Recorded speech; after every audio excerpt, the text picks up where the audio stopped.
नमस्कार दोस्तों, welcome back to my channel. और आज हम आपसे बात करेंगे कुछ मुद्रास के बारे में।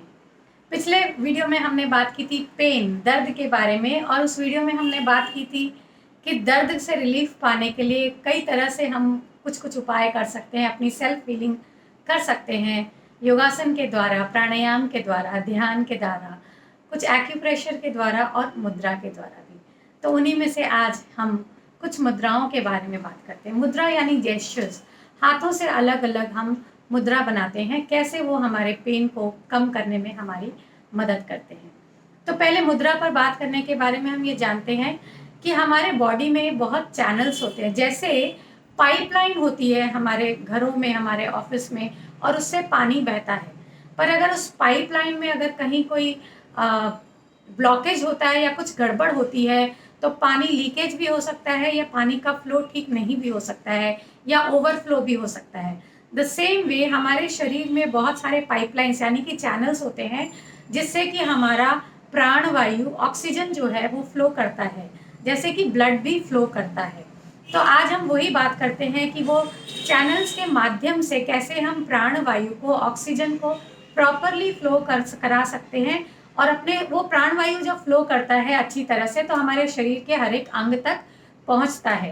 अब जिस अंग में प्राण वायु कम है, जहां दर्द है, वहां तक ऑक्सीजन प्राण वायु कैसे पहुंचे, तो वो हम सांसों के द्वारा यानी कि प्राणायाम करते हैं, और उसके साथ हम एक स्पेसिफिक मुद्रा कुछ बनाते हैं, जिससे उस पर्टिकुलर ऑर्गन तक जहां की प्राण वायु कम है वहां वो वायु पहुंचती है, और उस फिर वो वहां की सेल्स को एक्टिवेट करती है।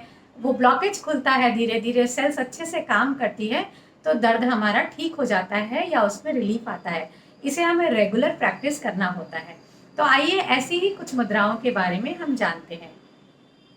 तो पहली मुद्रा जो मैं आपको बताने वाली हूँ वो है वायु मुद्रा। वायु मुद्रा के लिए इस तरह से हम अपने दोनों हाथों को ऐसे रखते हैं, और इंडेक्स फिंगर को हम अपने थंब के रूट पर ले आते हैं, और थंब को फिर इंडेक्स फिंगर के ऊपर रख देते हैं। ये बन गई हमारी वायु मुद्रा। अब इसको हम अपने घुटनों पर रख लेते हैं, ऊपर की तरफ ऐसे सीधा रखते हुए। अब आप चाहें तो सुखासन में, पद्मासन में, सिद्धासन में, अर्ध पद्मासन में, जिस भी आसन में आप बहुत कंफर्टेबल है उसी तरह से आप बैठ करके इसको कर सकते हैं। चाहे तो आप टीवी देखते वक्त भी कर सकते हैं। तो इसको करने के लिए हमें अपनी रीढ़ की हड्डी को सीधा रखना है, और धीमी, लंबी और गहरी श्वासें लेनी है इस मुद्रा में, हाथों को घुटनों पर ऐसे रखते हुए। ये है वायु मुद्रा। वायु मुद्रा का क्या सिग्निफिकेंस है, ये शॉर्ट में हम समझते हैं कि हमारे शरीर में जो वायु तत्व है, एयर एलिमेंट है, उसमें जो भी इम्बैलेंस हुआ है उसको बैलेंस करता है। वायु तत्व में इम्बैलेंस होने की वजह से हमारे शरीर में पेन आता है, तो उसको ये ठीक करता है। फिर किसी और वीडियो में हम वायु मुद्रा के बारे में डिटेल्स में डिस्कशन करेंगे, पर आज इतना ही। अब दूसरी मुद्रा हम जो समझते हैं आज, वो है वात नाशक मुद्रा। वात नाशक मुद्रा के लिए हम दोनों हाथों को ऐसे करते हैं, इंडेक्स फिंगर और मिडिल फिंगर को मोड़ करके नीचे ले आते हैं, और थंब को उसके ऊपर रखते हैं। लिटिल फिंगर और रिंग फिंगर को सीधा रखते हैं, और ये बन गई हमारी वात नाशक मुद्रा। इसे हम अपने घुटनों पर रख देते हैं सीधा, रीढ़ की हड्डी को सीधा रखते हुए धीमी, लंबी और गहरी श्वास लेते हैं और छोड़ते हैं।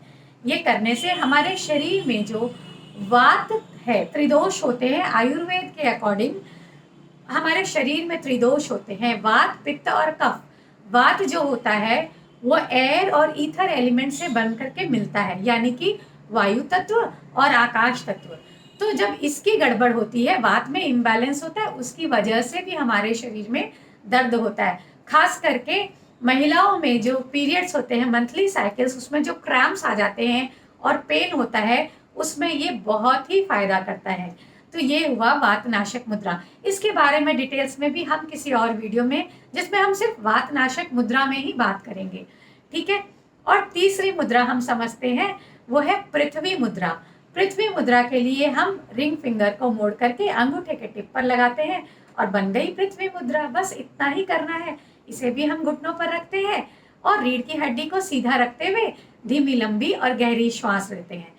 पृथ्वी तत्व में इम्बैलेंस होता है, तो उससे ये ठीक हो जाता है।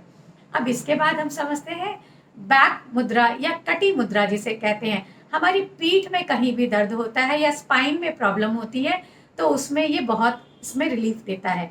इसके लिए हम अपनी लेफ्ट हैंड में इंडेक्स फिंगर को थंब के मिडिल वाले फैलेंज पर यहाँ रखते हैं, बाकी की तीनों उंगलियां सीधी। राइट हैंड के मिडिल फिंगर और लिटिल फिंगर को हम बेंड करते हैं और अंगूठे के टिप पे रखते हैं, इंडेक्स फिंगर और रिंग फिंगर सीधी, और ये बन गई हमारी कटी मुद्रा या बैक मुद्रा।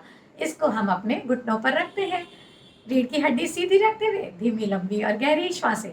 तो हमारी पीठ में कहीं भी कोई दर्द है और हमारे स्पाइन में कहीं कोई इम्बैलेंस है, तो ये मुद्रा रेगुलर प्रैक्टिस करने से उसमें बहुत आसानी होती है।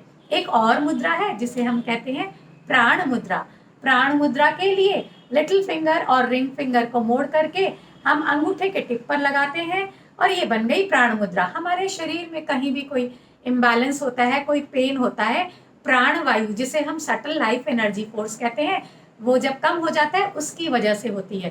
तो जैसे ही हम ये मुद्रा बनाते हैं और फिर हम अपने घुटनों पर रख करके रीढ़ की हड्डी को सीधा रखते हुए धीमी लंबी और गहरी श्वासें लेते हैं और छोड़ते हैं, तो हमारा प्राण वायु शरीर में ऊपर की ओर उठता है, एनर्जी बढ़ती है, अपलिफ्टेड होती है।